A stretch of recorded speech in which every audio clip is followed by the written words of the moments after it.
¿Qué tal amigos? Bienvenidos a este resumen de la lección número 8, Ministrar como Jesús. Vamos a la primera parte que tiene que ver con el motivo.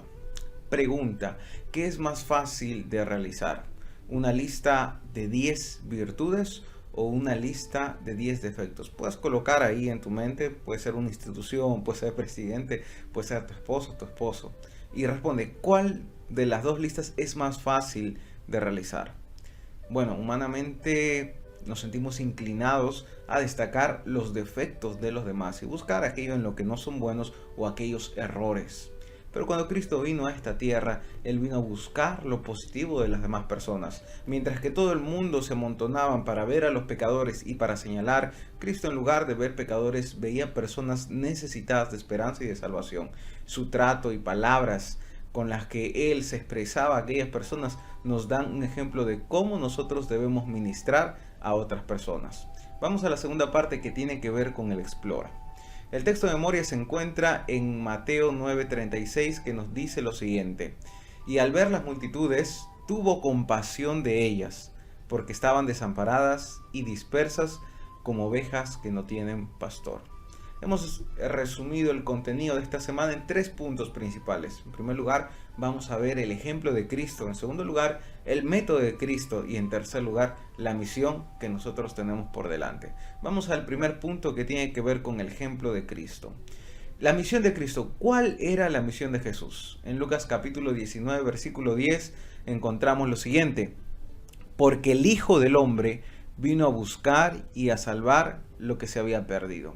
Como Cristo lo dijo, yo no he venido por sanos, sino por enfermos. La realidad es que todos estamos contaminados y no hay justo ni uno solo. Lo terrible del ser humano no es solamente eso, sino que muchas veces pensamos que no necesitamos ser sanados.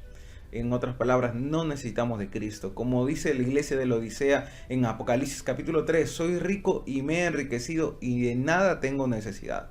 Esa es la peor condición espiritual a la cual puede llegar una persona, en la que pueda pensar que ya alcanzó el cielo o que no necesita de arrepentimiento ni acercarse a Jesús. Mas Cristo vino a esta tierra y se acercó sobre todo a aquellas personas que aparentemente pues no tenían esperanza.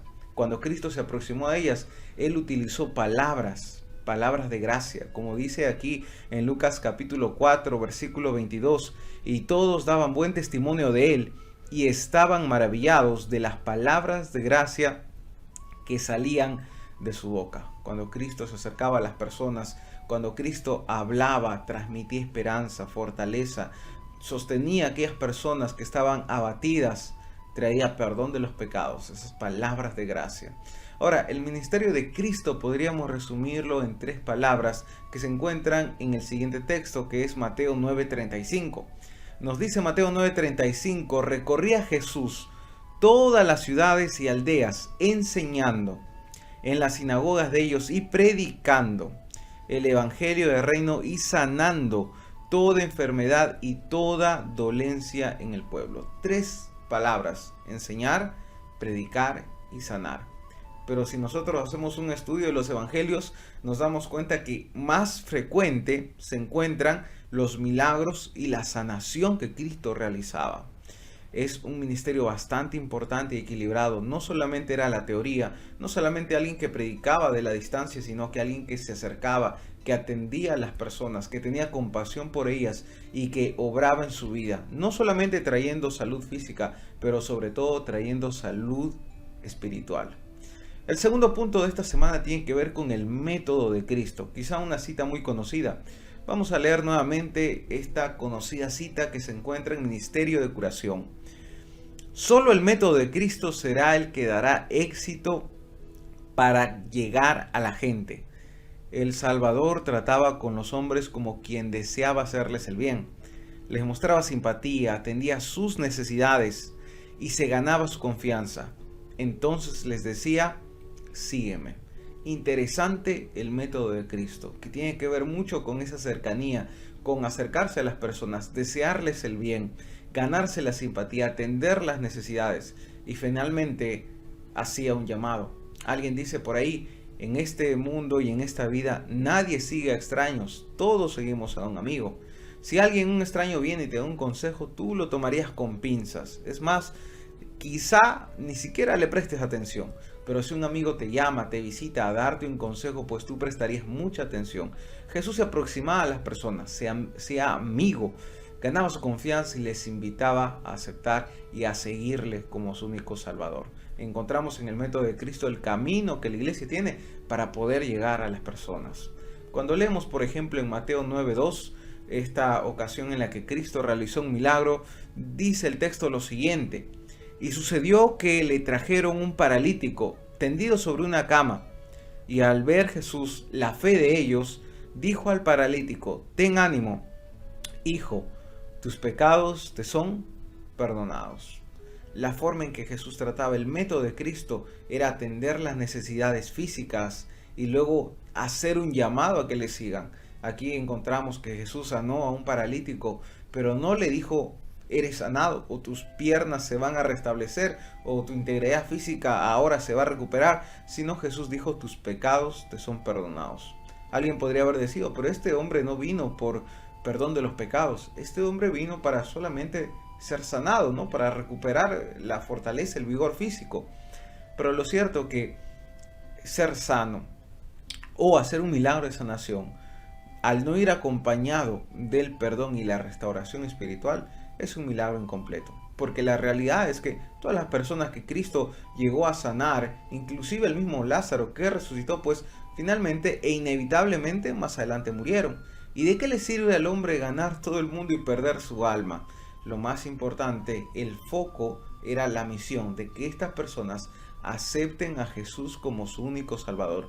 Así que el método de Cristo empieza en atender las necesidades, en ganar la confianza, pero sin perder el foco, la meta, que es que estas personas acepten a Jesús como su único Salvador personal, y que aunque la muerte llegue a sus puertas, el que cree en Cristo no morirá eternamente. Y el tercer punto tiene que ver con la misión que nosotros tenemos. Para esto se destacan dos palabras que encontramos en Mateo capítulo 5, el muy conocido Sermón del Monte. La primera es luz y la segunda es sal. En Mateo 5:16 se menciona lo siguiente: así alumbre vuestra luz delante de los hombres, para que vean vuestras buenas obras y glorifiquen a vuestro Padre que está en los cielos. Jesús dijo: yo soy la luz del mundo. La Biblia es la lámpara que nos guía, Salmo 119:105. Pero también Jesús dijo: vosotros sois la luz del mundo. ¿Y cómo es que podemos iluminar a las demás personas? ¿Será que las demás personas ven cuando estamos orando en casa o cuando estamos leyendo esta Biblia? No, ellos no van a ver, son situaciones de comunión muy personal. Pero ¿qué es lo que ven? Como el texto menciona, para que vean vuestras buenas obras, y vuestras buenas obras iluminen y glorifiquen al Padre. Es mediante lo que nosotros expresamos, motivado por el encuentro personal que hemos tenido con Cristo, que llegamos a ser luz hacia los demás. No solamente se utiliza la imagen de luz para referirse a los cristianos, sino que también la imagen de la sal. Dice el texto: vosotros sois la sal de la tierra, pero si la sal se desvaneciere, ¿con qué será salada? No sirve más para nada, sino para ser echada fuera y hollada por los hombres. La sal en los tiempos de Cristo tenía un valor que no se compara al del día de hoy. La sal era utilizada para evitar que ciertos alimentos entren en descomposición. Tenía esa particularidad pues de conservar. De la misma manera, el día de hoy nosotros como cristianos estamos llamados a conservar las verdades, a mantener equilibrio, a conservar este mundo que se está pudriendo, los principios están al revés y tanto daño vemos en este mundo. Los cristianos son como una barrera que contiene todo ese mal que va creciendo cada día. Pero la sal no era únicamente utilizada para conservar alimentos, sino que sobre todo para darle sabor a los alimentos. Y el día de hoy nosotros vivimos en una sociedad insípida, en lo que muchas personas piensan: la vida ya no tiene sabor, no tiene sentido. Pero cuando un cristiano entrega su vida a Cristo, comienza a darle valor, sentido y sabor, no solo a su vida, sino también influye positivamente en aquellas personas que le rodean. Y finalmente, la sal era utilizada también como un medio de pago para las legiones, las centurias romanas. Era como un medio de pago, era algo que pues evidentemente era valioso para ser considerado así, de tal punto que algunos dicen que de sal deriva la palabra salario, que tiene que ver con el sueldo. Entonces, como cristianos tenemos un valor, pero el valor no radica en nosotros, sino radica en Cristo. Y como dice el texto, ¿no? Si una sal deja de ser salada, no sirve para nada. Si pierde esa particularidad, eso que le hace especial, eso que nos hace únicos cuando estamos con Cristo, si perdemos eso, entonces nos extraviamos en lo insípido que puede llegar a ser este mundo. Así que te animo a que puedas permanecer en Cristo, pero al mismo tiempo puedas permanecer conectado con aquellas personas que necesitan conocer a su Salvador personal. Vamos a la parte 3 de Aplica y vamos a hacer algunas preguntas de reflexión que podemos responder en nuestra unidad de escuela sabática, en familia o de la manera que realicemos nuestro repaso de lección de escuela sabática. Primera pregunta: ¿por qué Jesús realizó tantos milagros curativos? ¿Por qué hizo tantos milagros? ¿Por qué sanó Jesús? A ver, ahí sería muy interesante compartir opiniones. Segunda pregunta: ¿cómo revela nuestra conducta nuestra relación con Cristo? ¿Cómo es que mi conducta es un espejo de lo que está pasando en mi comunión personal con Cristo? Y número 3, ¿qué historia de la Biblia te revela más claramente el gran amor de Dios? ¿Cuál es esa historia en la cual tú encuentras a ese Dios amoroso, ese Dios que ministra con amor, con sabiduría, con paciencia a sus hijos? Bueno, vamos a la última parte, que son los desafíos aquí, el CREA, y vamos a hacer algunos desafíos. Desafío número 1, ora para tener un carácter como el de Jesús.